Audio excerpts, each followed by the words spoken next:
안녕하세요. 저는 60대 딸을 가진 평범한 여성입니다. 젊은 나이에 남편을 잃고 혼자 딸 하나만 보고 살아왔습니다. 그런데 기막힌 사연을 겪어보니 어디 가서 할 데도 없고 생각할수록 분하고 억울해서 이렇게 사연을 올리게 되었습니다. 왜 다들 딸 가진 죄인이라는 말 들어보셨죠? 제가 딱 그 심정이었습니다. 금지 오겹으로 우리 딸 예쁘게 키웠습니다. 남편이 없으니 어디 가서 홀대받지는 않을까 더 신경 써서 키웠다고 생각하고 좋은 것, 좋은 옷, 그리고 공부도 곧잘해서 대학까지 보내니 정말 세상 남부러울 게 없었습니다. 그런데 딱 하나 모자란 게 있었으니 우리 딸이 시댁복이 없었나 봐요.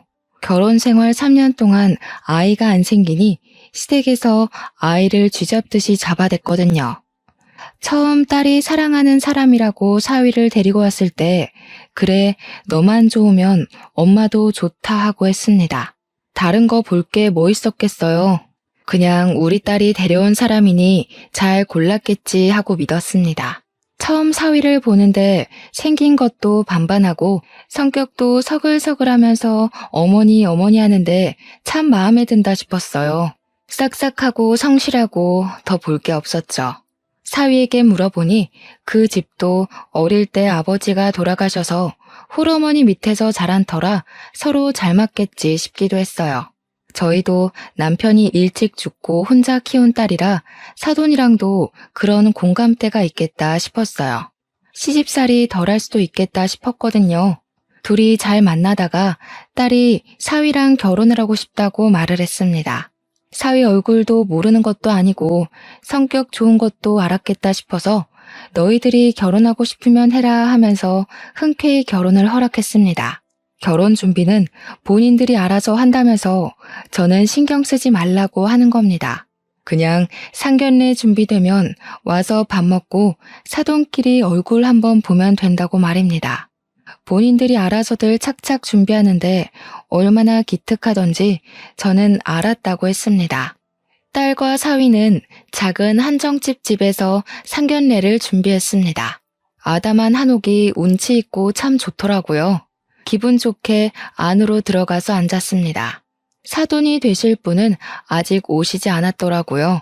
잠시 후 식당의 창호지 문을 열고 들어오는 사돈의 분위기가 참 범상치가 않았습니다. 젤을 발라 번들거리는 머리를 쫙 틀어올리고 옷은 개량 한복을 입고 있었어요. 꼭 만신이셨던 저희 할머니 느낌이 드는 겁니다. 그쪽 일을 하시나 속으로 생각을 했어요. 사위한테는 한 번도 그런 이야기를 들어본 적도 없었던 저는 적지 않게 당황을 했습니다. 사위에게 어머니는 작은 가게를 운영한다고 들었거든요. 간혹 다른 일을 하면서도 신내림을 받는 사람도 있다고 알고 있기에 그런가 보다 생각했습니다. 저는 일어나서 예비 사돈께 깍듯이 인사를 했습니다. 말을 붙여보니 전혀 그쪽으로 일을 하시는 분이 아니시더라고요.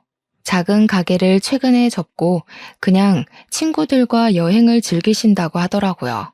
운치 좋은 곳에 가서 맛있는 것도 먹고 이야기도 하고 한다는 겁니다.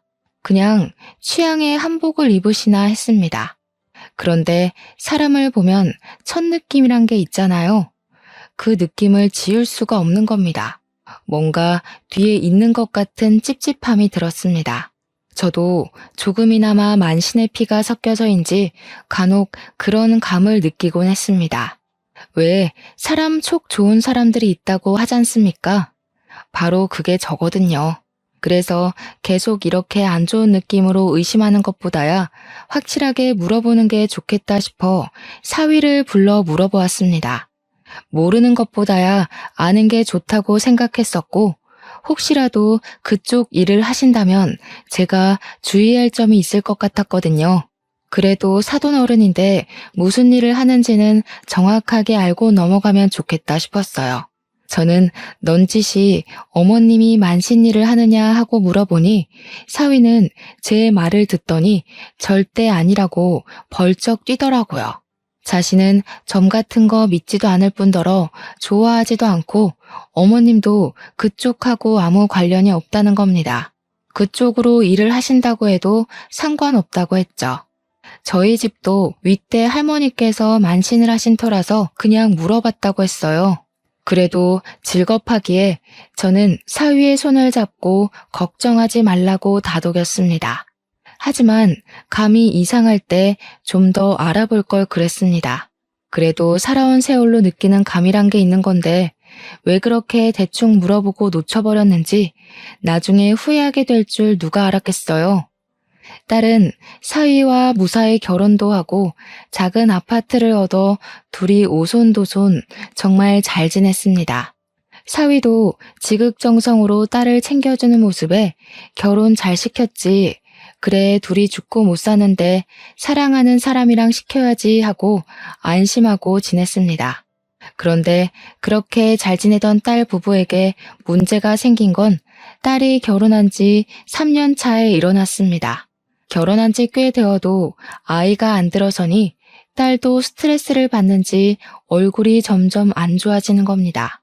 넌지시 딸에게 피임하고 있냐고 물어봤습니다. 그냥 안 생기는지 아니면 일부러 안 갖는 건지는 알아야겠다고 생각을 했으니까요. 딸은 피임을 안 했다고 하더라고요. 그때부터 저도 걱정이 되기 시작했습니다.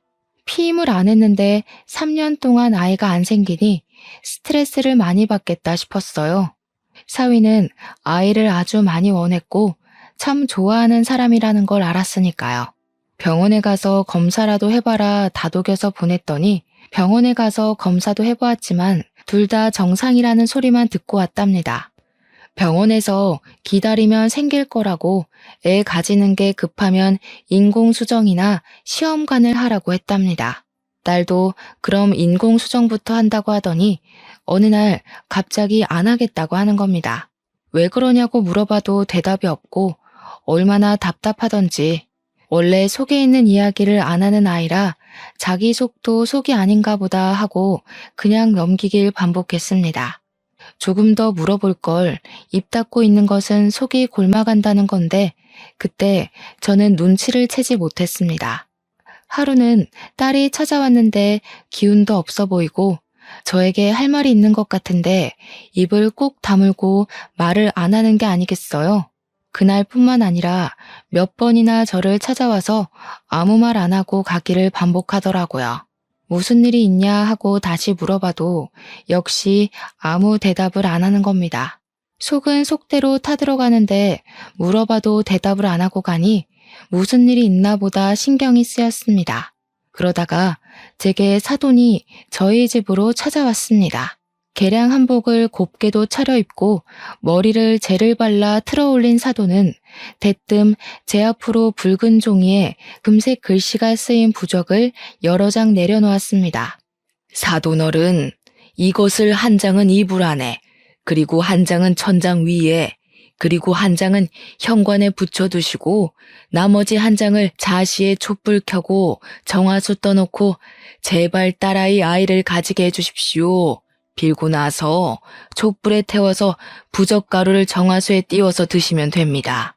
저는 황당해서 두 눈을 동그랗게 떴습니다. 부적을 몸에 두르고 집에 붙이는 것도 찝찝한데 빌고 태워서 먹으라니 정말 거부감이 생기더라고요. 그것도 무슨 부적인지도 모르는 걸 말이죠. 저는 정중하게 거절을 했습니다. 죄송합니다, 사돈어른. 제가 그런 걸 믿지 않아서요. 이렇게 많은 부적은 필요도 없고 제가 그런 걸 안 좋아하니 그냥 가져가시는 게 좋을 것 같습니다. 제가 그렇게 말하니 사돈의 얼굴이 금세 울그락 푸르락 달아오르더라고요. 사돈이 이렇게 무심하게 있으니까 며느라기한테 애가 안 들어서는 거 아닙니까? 제가 매일같이 신령님께 빌고 장군님께 치성을 드리면 뭐합니까? 여기서 다 제 공덕이 빠져나가는걸요. 아무 말 하지 마시고 한번 해보세요. 아이들을 위하는 일이니까요. 장군님은 뭐고 신령님은 다 뭡니까? 사위 말로는 그쪽 일은 안 하신다고 들었는데요. 그런 걸로 애를 가질 수 있었으면 조선시대 사람들은 애 못 낳는다고 쫓겨나는 사람도 없었겠네요. 그리고 저도 그쪽으로 조상님이 있어서 잘 알고 있습니다. 사람 일 공덕으로 될 일이 있고 안 될 일이 따로 있는 겁니다. 가지고 돌아가세요. 거보세요. 그렇게 생각하니 애가 안 생기는 거라고요. 아무리 내가 설명해도 속이에 경일 끼면은 알아듣질 못해서 자기 앞에 조상님이 아이를 주려고 데리고 왔다가도 돌아선다는 말입니다. 굿도 하고 산신께 사흘 밤낮을 빌어도 모자랄 판에 이렇게 초를 치시면 됩니까? 이게 얼마나 귀한 건 줄 알고 나는 말이에요.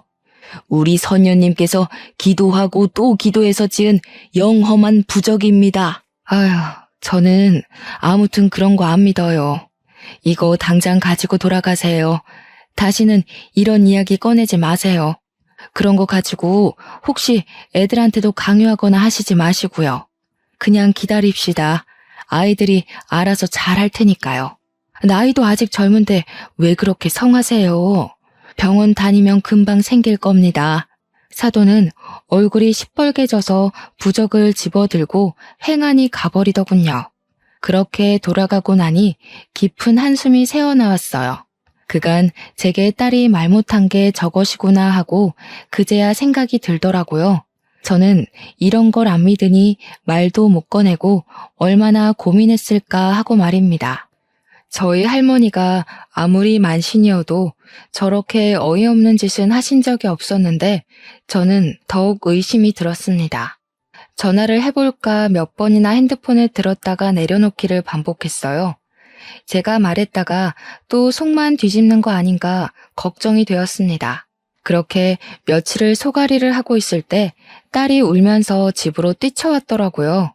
왜 그러냐고 물어봐도 답이 없고 울기를 반복하는데 한참을 운 딸이 사위랑 못 살겠다고 하더라고요.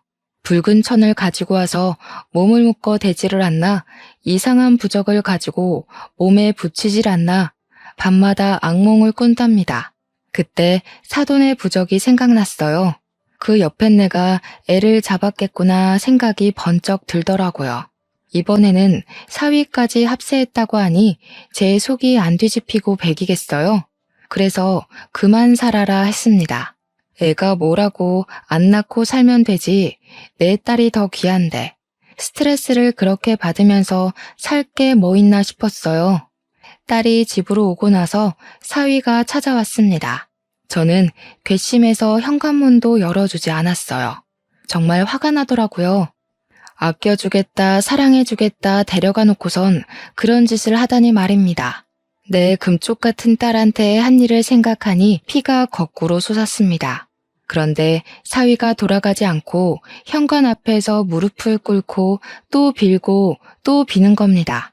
미안하다고 돌아가자고 다시는 그런 일 없을 거라나요? 저는 딸에게 당장 사위하고 갈라서라고 말했습니다. 그런데 딸이 자기 잘못이다. 얼마나 아이를 원하면 저러겠냐 그러는 겁니다. 속이 뒤집혀서 말도 안 나오는 겁니다. 너 당장 저놈하고 헤어져. 아주 사람이 할 질 못할 질 다 해놓고서는 이제 와서 저렇게 빈다고 다 해결될 일이야? 응? 데려갈 때는 아주 손가락에 물 한 방울 안 묻히게 할 것처럼 굴더니 이게 뭐야? 사람을 아주 우습게 알아. 그만해 엄마. 다 내 잘못이야. 아이를 워낙 좋아하는 사람인데 결혼 3년 동안 임신의 임자 근처도 못 갔잖아. 보통 착상이라도 해서 유산이라도 해보는 건데 나는 그런 것도 없고 얼마나 간절했으면 그랬겠어. 그게 왜? 네 잘못이야. 아이 안 낳고 사는 부부들은 다 이혼하고 갈라서야 한다던? 둘이서만 재미지게 아주 잘도 살더라. 여행 다니고 취미 즐기고 너는 젊은 애가 돼가지고 생각은 구한말 사람처럼 구는 거냐? 내가 너 그렇게 살라고 공부시킨 줄 알아? 사위는 제 언성이 높아지자 현관문을 두드리며 울부짖는 게 아니겠어요? 장모님, 제발 문 좀 열어주세요. 저 그 사람 얼굴만 보고 돌아가겠습니다. 제가 잘못했습니다. 아이 없어도 저 그 사람 사랑합니다. 정말입니다. 그 사람 닮은 딸 하나 낳고 살고 싶어서 그랬습니다. 제발 문 좀 열어주세요. 다시는 그런 일 없게 만들겠습니다. 제가 다 책임지겠습니다. 제발 그 사람 얼굴 한 번만 보게 해주세요. 됐네. 아무리 아이가 가지고 싶고 원해도 그렇지 어떻게 그럴 수가 있는가? 그런 것 가지고 아이가 생긴다던가? 아이를 원하면 병원을 다니면 되지 않아. 왜 병원을 못 가게 하고 이런 사단을 만드냔 말이네. 돌아가. 속에서 천불이 나서 저는 정말 냉정하게 사위를 내쳤습니다.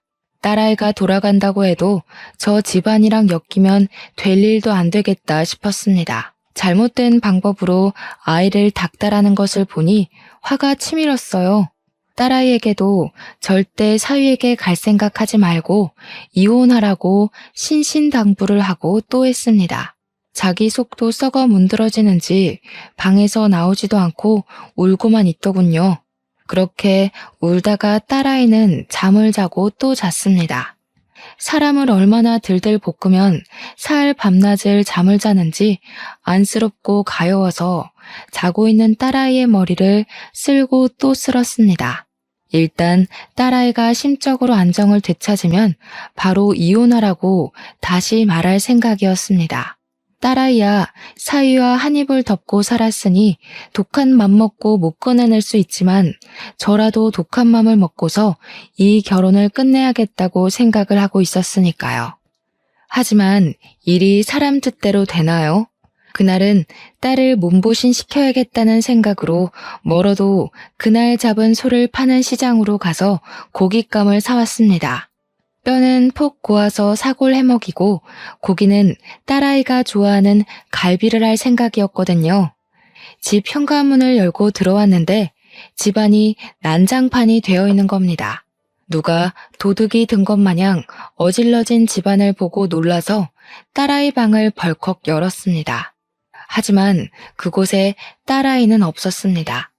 너무 놀라서 손이 덜덜 떨리는 게 아니겠어요? 빨리 핸드폰을 찾아서 딸아이에게 전화를 걸었습니다. 하지만 받지를 않는 겁니다. 몇 번을 해도 딸도 사위도 전화를 받지 않았습니다.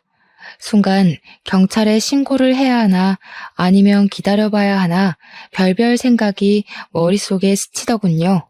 하지만 이렇게 집이 어질러진 것을 보고 가만히 기다리고 있을 수만은 없었습니다. 그때 딸에게 짤막하게 단문의 문자가 왔습니다. 엄마, 나 집으로 돌아갈게. 걱정하지 말라고 말입니다. 그것을 보고 억장이 무너져 내리는 겁니다. 다시 그 집으로 기어 들어가다뇨. 시장 봐온 것을 다 내동댕이 치고서 밖으로 나가 택시를 잡아 탔습니다. 딸아이 집이라도 가봐야겠더라고요. 딸아이 집에 도착해서 현관문을 두들기니 딸아이와 사위가 얼굴을 빼꼼 내밀면서 밖으로 나오더군요. 입가에 미소까지 띠면서 말입니다. 저는 딸의 손을 잡고 집으로 돌아가자 설득을 했습니다. 너 여기서 뭐 하는 거니? 그 꼴을 당하고도 다시 돌아온다는 게 말이나 되는 일이야? 어서 나랑 같이 집으로 돌아가자. 딸은 고개를 푹 숙이더군요. 손을 꽉 쥐고 작게 웅얼거렸습니다. 죄송해요, 엄마. 아무리 생각해도 지금 이혼은 아닌 것 같아요. 다시 그 사람이랑 시작하고 싶어요. 그 사람도 다시는 그런 짓 안 한다고 저한테 싹싹 빌었어요. 우리 다시 아이 가져보기로 약속도 했고, 저 아직 그 사람 사랑해요. 저 그 사람 없으면 못 살 것 같아요. 그 말을 듣는데 애간장이 녹아내리더라고요. 이 못난 거사, 지금 그걸 말이라고 하니? 다시는 그런 일 없을 거라고 어떻게 보장을 하니? 당장 돌아가자. 어서 이 집안이랑 인연을 끊어야 네가 살지. 안 그러면 말라 죽을 거야. 어서 돌아가자. 어서. 장모님, 정말 걱정하지 마세요. 저희가 더욱 노력하겠습니다. 이 사람 몸 추스르면 다시 아이도 가져볼 생각입니다. 아무 걱정하지 마시고 돌아가세요. 저는 사위의 얼굴을 보고 머리가 쭈뼛 섰습니다. 어떻게 딸에게 그런 짓을 하고 다시 아이를 가진다는 말을 하는지 이해가질 않았어요. 아니, 그 꼴을 하고도 또 아이를 가진다는 말을 하는 거야? 아이 없으면 우리 딸이랑 못 살아? 아직도 정신을 못 차린 거지. 당장 가자. 어서 가. 엄마랑 같이 돌아가, 혜선아. 저는 딸의 손목을 휘어잡았습니다. 당장 그 집에서 딸아이를 데리고 나오고 싶었으니까요. 하지만 저희 딸은 제 손에서 손목을 비틀어 빼내더군요. 엄마, 제발 그만. 내 인생이야. 내가 이 사람이랑 더 살겠다는데 제발 그만하고 돌아가요. 나 이 사람하고 계속 살 거야. 정말 기가 막히고 코가 막히더라고요. 아무리 부부싸움은 칼로 물베기라지만 그 꼴을 당하고도 제 딸은 사위 옆에 있겠다고 하더군요. 아무 말 못하고 저는 거기까지 가서 딸 집에 들어가지도 못하고 돌아서 나와야 했습니다. 돌아오는 버스 안에서 울고 또 울어야 했습니다. 그래도 어쩌겠어요. 다 키운 딸이고 자기 스스로 사위 옆에 남아있겠다고 하니까 그냥 내버려 둘 수밖에요. 저는 그렇게 집으로 돌아와 평범한 일상으로 돌아왔습니다. 가끔 딸에게 무슨 일 없냐, 별일 없냐 물어볼 뿐 더 이상 둘 사이의 일에 끼어들지 못하겠더라고요. 잘 지내길 빌 수밖에요. 하루는 밖에 볼일을 보러 가는데 딸아이에게 전화가 온 겁니다. 전화를 받았더니 딸이 기쁜 목소리로 엄마 나 임신했어 하는 게 아니겠어요. 하늘도 무심하지 않으셨는지 제 딸아이에게 아이라는 축복을 내려주셨습니다. 됐어. 이제 고생 끝났다 싶었습니다. 이게 모두 아이를 못 가져서 생긴 일 아니겠어요. 이제 우리 딸 고생이 끝났다 하고 생각했죠. 몸 관리 잘해라. 잘 먹어야 한다. 항상 조심해야 한다. 무리하지 마라. 저는 딸아이에게 당부 또 당부를 했습니다.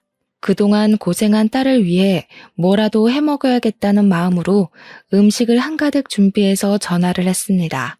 특별히 산모와 태아에게 좋다는 보약도 지었죠. 혜선아, 엄마야. 엄마 지금 갈게. 지금 집에 있는 거지?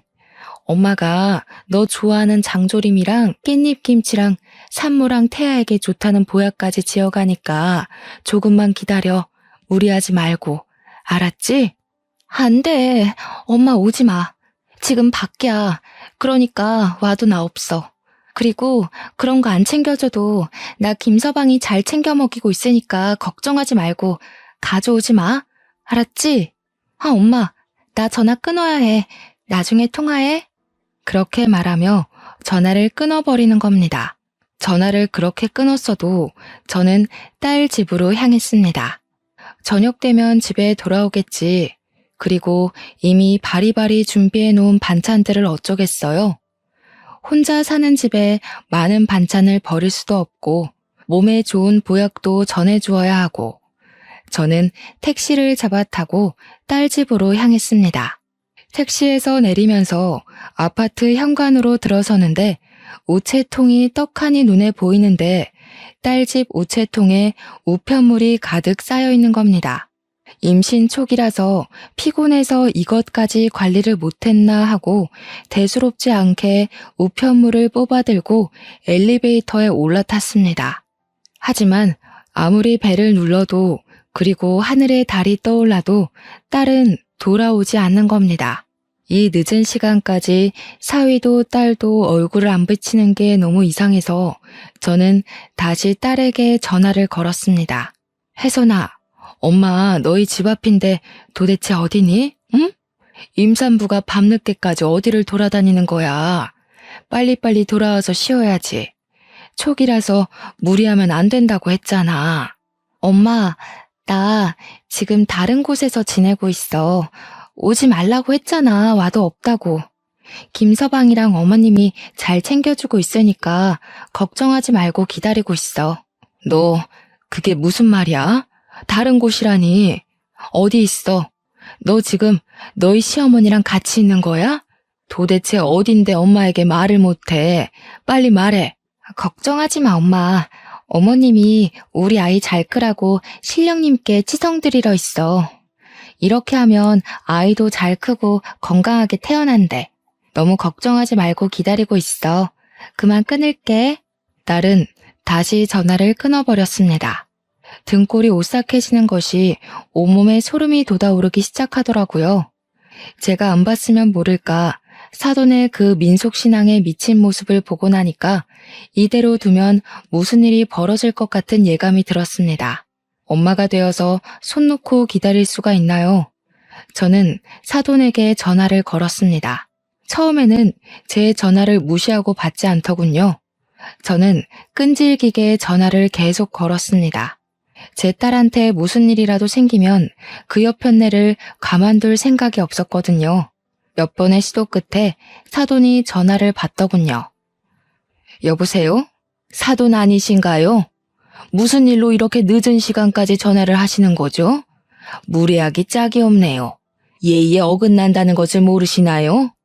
날 밝으면 전화를 다시 하던가. 이게 무슨 짓입니까? 다짜고짜 저에게 전화를 했다고 화를 내는 겁니다. 지금 우리 딸이랑 사위랑 같이 있다는 거 압니다. 어디에 있는 겁니까? 댁에 안 계신 것 같은데. 지금 우리 딸 어디에 있는 거예요? 걱정하지 마세요. 애들은 아주 잘 있습니다. 밥도 잘 먹고 잘 지내고 있다는 말입니다.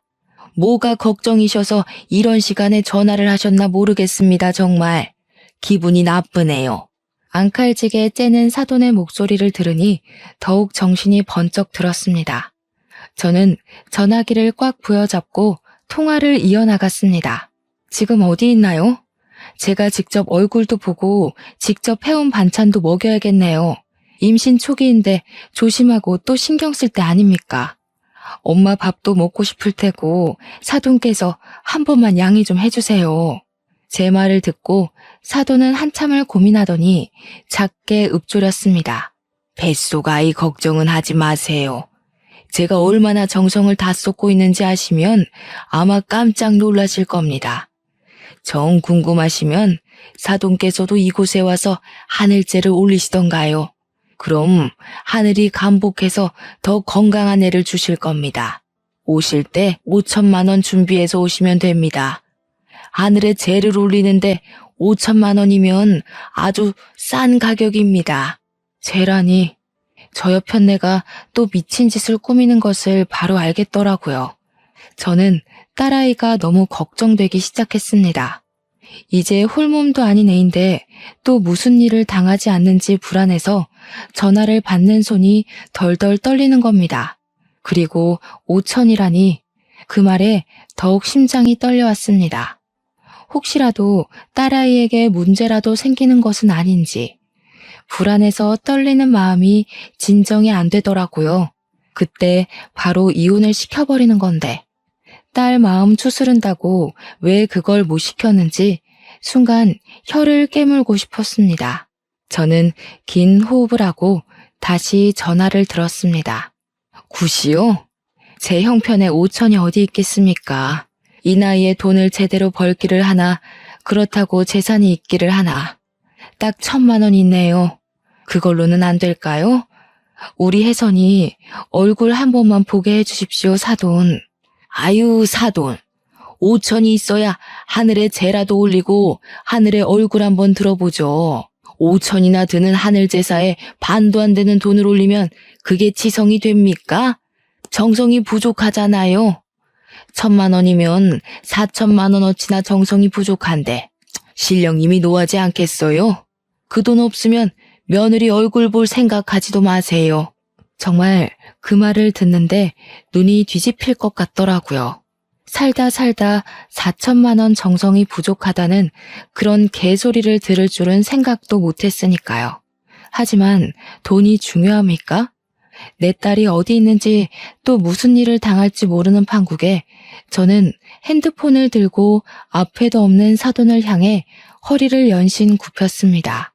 사돈, 제발 더 이상 제가 돈이 없어서 그래요. 1,000만 원 정성이라도 부모의 정성이니 신령님께서 받아주시지 않겠습니까?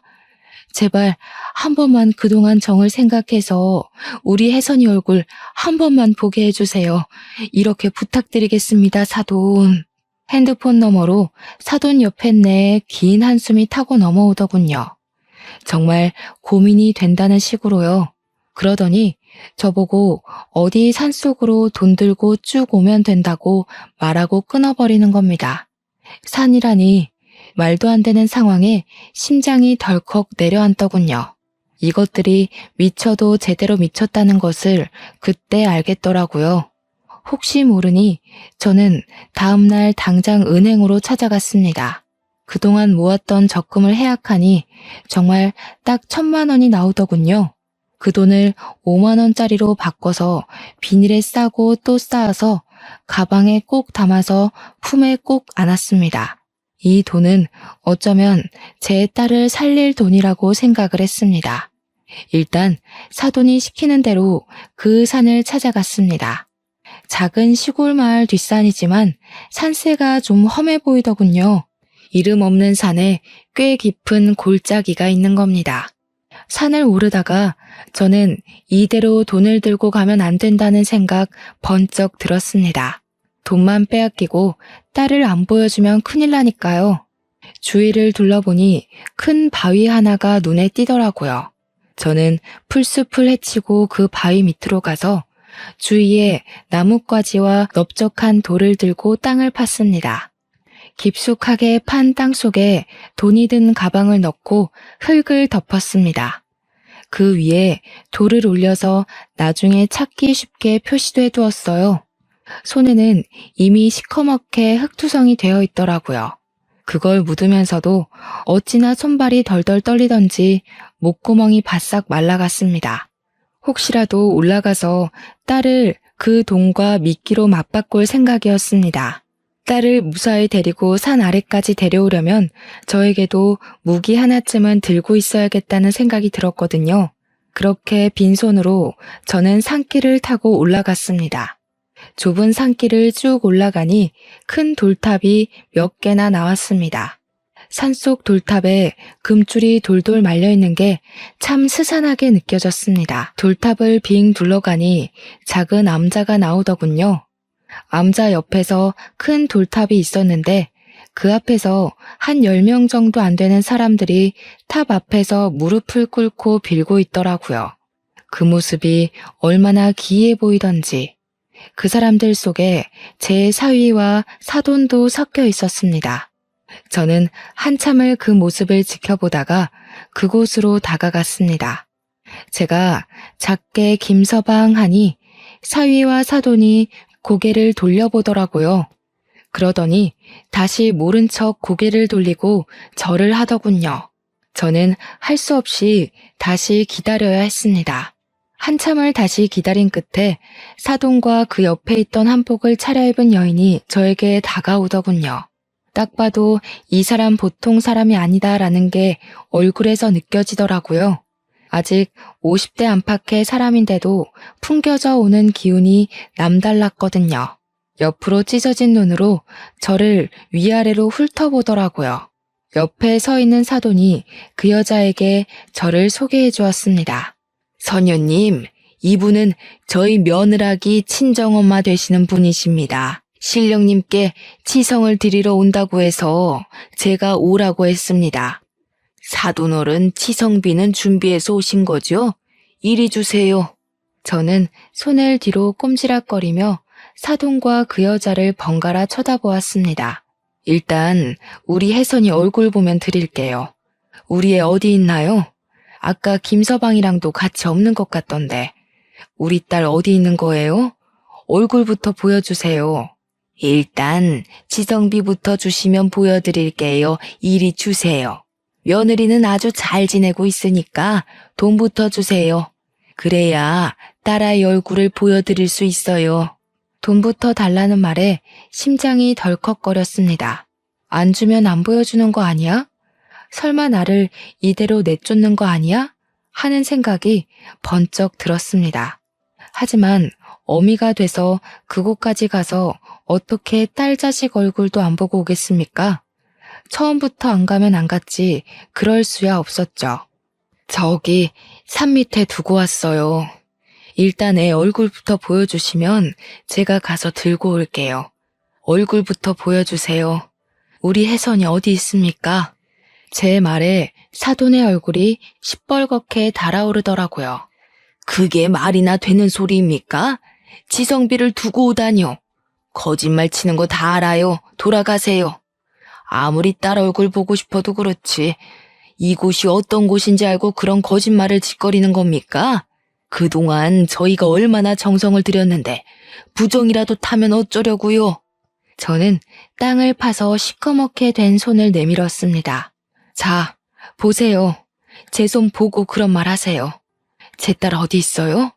정말로 저 산 밑에 숨겨두고 왔다니까요. 1,000만 원이라도 받고 싶으면 내 딸 얼굴 보여달라고. 저는 그렇게 외치며 화가 나서 암자 안으로 뛰어들었습니다. 더 이상의 말싸움은 무의미해 보였습니다. 문을 벌컥 열고 들어간 암자 안은 사방에 오방색 천으로 둘러져 있었습니다. 살면서 이렇게 기괴한 곳은 처음이었어요. 예전에 텔레비전으로 본 전설의 고향이 머릿속에 떠오르더라고요. 온몸이 소름이 돋아오르는데 한쪽에서 딸이 저를 보고 엄마 하고 부르더라고요. 저는 그곳으로 달려갔습니다. 딸은 머리만 빼고 온몸이 붉은 천으로 똘똘 감겨있는 게 아니겠어요? 저는 너무 놀라서 달려가서 딸의 묶인 몸을 풀었습니다. 지금 뭐 하는 짓이에요? 그러다가 애 떨어지면 사돈이 책임질 겁니까? 지금 애 떨어지지 말라고 저희가 치성제사를 드리는 중인 게 안 보이세요? 그렇게 신생아처럼 묻고 안정을 시켜야 뱃속의 아이도 제자리를 찾아가는 겁니다. 저는 할 말을 잃어버리고 딸의 몸에 감긴 천을 풀고 일으켜 세웠습니다. 일단 이 정신 나간 곳에서 나가는 게 먼저였으니까요. 딸은 엉엉 울고 딸의 바지에는 핏자국까지 살짝 비쳤습니다. 순간 정신이 아득해지더군요. 지금 이게 정상적인 걸로 보이세요? 아니 무슨 치성을 들이면 애를 이 지경으로 만드는 겁니까? 애 밑에 핏자국 안 보이세요? 어떻게 하면 애를 이렇게 꽁꽁 묶어놔요? 들어선 애도 잘못되겠네. 저는 사돈의 얼굴에 삿대질을 하자 사위가 저에게 다가와 제발 그러지 말라고 말리더라고요. 장모님, 제발 진정하시고 저희 이야기 좀 들어주세요. 아이를 위해서 한 일이에요. 얼마나 귀하게 얻었는지 장모님도 잘 아시잖아요. 사실 저희가 임신된 것도 저기 선녀님이 신령님께 치성을 드려서 된 거예요. 이번에도 잘 되라고 빌어주시는 거니까 제발 화 좀 푸세요. 이런 미친 것들을 봤나? 지금 이 상황을 보고도 내가 눈이 안 돌면 사람이야? 자네, 이제 다시는 내 딸 볼 생각하지 말게. 데려갈 때 다시는 이런 짓 안 한다고 해놓고서 지금 이게 무슨 짓인가? 이리 나오게. 저는 앞에 있는 사위를 밀치고 딸의 손을 꽉 잡았습니다. 그러자 사위가 저에게 달려드는 게 아니겠어요? 저는 바로 앞에 보이는 불이 붙은 촛대를 사위에게 던져버렸습니다. 불이 붙은 촛대는 사위를 정확히 맞고 떨어졌는데 얇은 한복을 입은 사위의 몸에 불이 순식간에 붙기 시작하더군요. 얼마나 싸구려 천을 썼으면 그렇게 쉽게 붙는 건지. 사위가 대굴대굴 구르고 난리가 나니까 사돈이 아들을 눕혀놓고 불붙은 곳을 발로 밟는 게 아니겠어요? 선녀라는 여자는 떠다 놓은 정화수를 사위에게 끼얹고 난리가 났습니다. 저는 그 난리를 틈타서 딸의 손을 꽉 잡고 그곳을 빠져나왔습니다. 밖에 있는 사람들도 불이 나자 허둥지둥 물을 뿌리기에 급급했습니다. 한참을 정신없이 그곳을 뛰어내려오는데 딸이 배를 움켜쥐고 주저앉더라고요. 하혈까지 한 상태이니 저도 더 이상 가는 것은 무리다 싶었습니다. 혹시라도 사돈이 쫓아올까 싶어서 옆 수풀 속으로 숨어들었습니다. 심장은 벌렁거리고 입은 바싹 타오는 게 딱 죽겠더라고요. 이대로는 안 되겠다 싶어서 주머니에서 전화기를 꺼내들었습니다. 경찰에 전화해서 자초지종을 말하니 알겠다고 하더군요.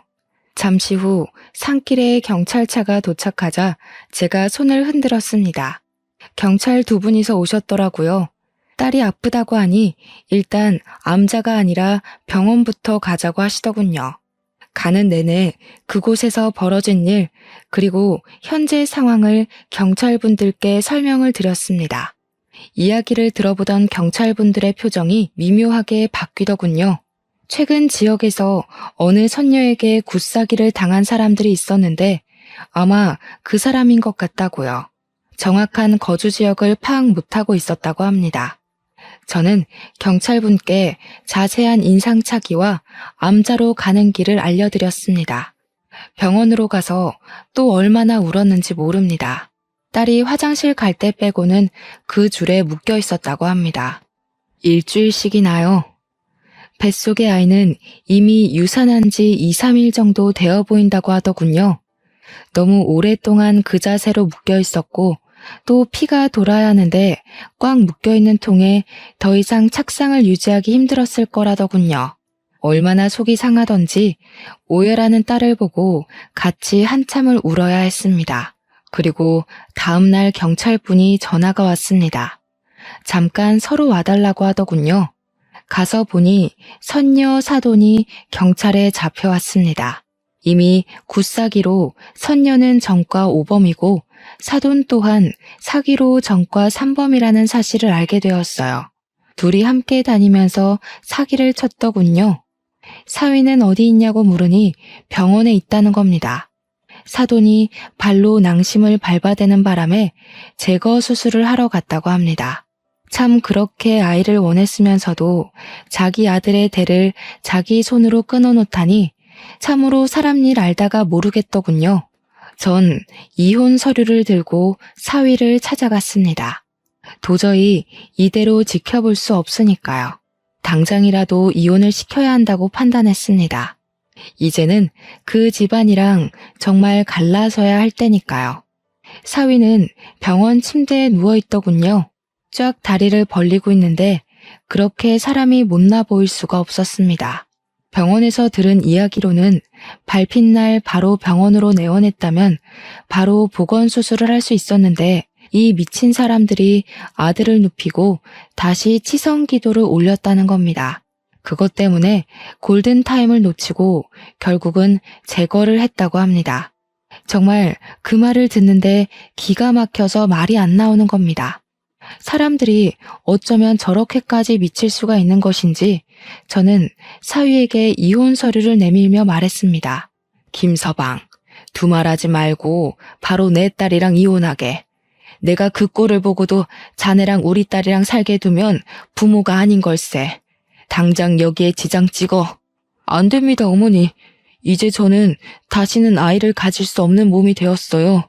혜선이 뱃속에 아이밖에 제 자식은 없습니다. 제발 이혼하라는 말 하지 말아주세요. 이제 정말 안 하겠습니다.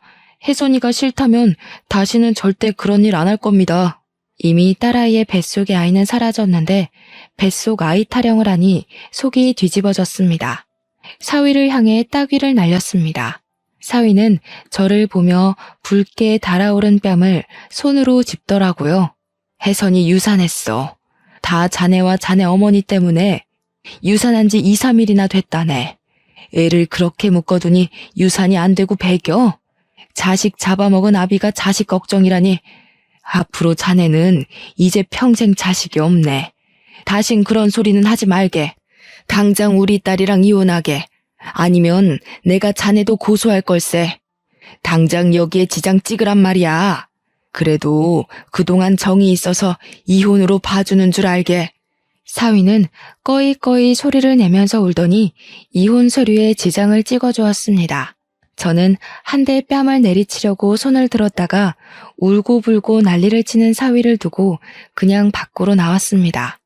경찰분들이 저의 1,000만 원도 찾아다가 돌려주셨네요. 어찌나 감사하던지 손을 잡고 한참을 감사하다고 인사를 드렸습니다. 딸에게 왜 그때 집에서 사위에게 돌아갔냐고 하니 사위와 사돈 그리고 그 선녀가 와서 귀신을 씌운다고 협박을 하더랍니다. 엄마에게도 귀신을 씌울 거니까 곱게 따라가자고 했다네요. 그동안 악몽을 꿨던 탓에 안 따라갈 수가 없었답니다. 저는 딸의 손을 꽉 잡고 그 사람들에게는 그런 실력이 없는 사기꾼이라고 말해주니 저를 끌어안고 엉엉 울더군요. 얼마나 무섭고 힘들었을지 억장이 무너져 내렸습니다. 딸은 그 뒤 한동안 트라우마로 치료를 받아야 했습니다. 자식 잃어버린 게, 그것도 그렇게 어이없이 소중한 생명을 잃어버린 게 꼭 자신 잘못이라고 하더군요. 저는 딸에게 몇 번이나 괜찮다 괜찮다 다독이며 안심을 시켰습니다. 저 또한 아이 못 가진다고 타박하는 시댁에서 더 빨리 딸을 데려오지 못한 게 제 딸을 아프게 만든 것은 아닌지 몇 번을 곱씹고 또 곱씹어 속으로 삼키고 인내해야 했습니다. 저 일은 벌써 몇 년 전 일이 되었습니다. 참 인생은 새옹지마라는 말이 있잖아요. 그래도 딸은 잘 이겨내고 지금은 새로운 남자를 만나 아들 하나 딸 하나를 낳고 살고 있습니다. 하지만 제 딸은 과거의 일은 입 밖으로 꺼내는 일이 없습니다. 꼭 기억에서 지워버린 듯 그 몇 년의 시간은 절대 꺼내지 않더군요. 차라리 다행이다 싶으면서도 아직도 아파하는 것을 알기에 억장이 무너집니다. 남의 귀한 자식 피눈물 흘리게 하는 것들은 반드시 자기 눈물에서 피눈물 흘릴 날이 있다고 생각합니다. 뿌린 대로 거둔다는 말이 있잖아요. 천벌을 받아야죠. 여러분도 딸이 사랑하는 사람 데려오면 그 사람만 보지 말고 집안 어른들도 꼼꼼히 살펴보았으면 좋겠어요. 의심스러운 건 물어보고 확인하고 그래야 한다는 걸 마음 깊이 깨닫고 다시는 저 같은 실수 안 하셨으면 하는 마음에 이렇게 사연을 올립니다. 들어주신 여러분 정말로 감사합니다.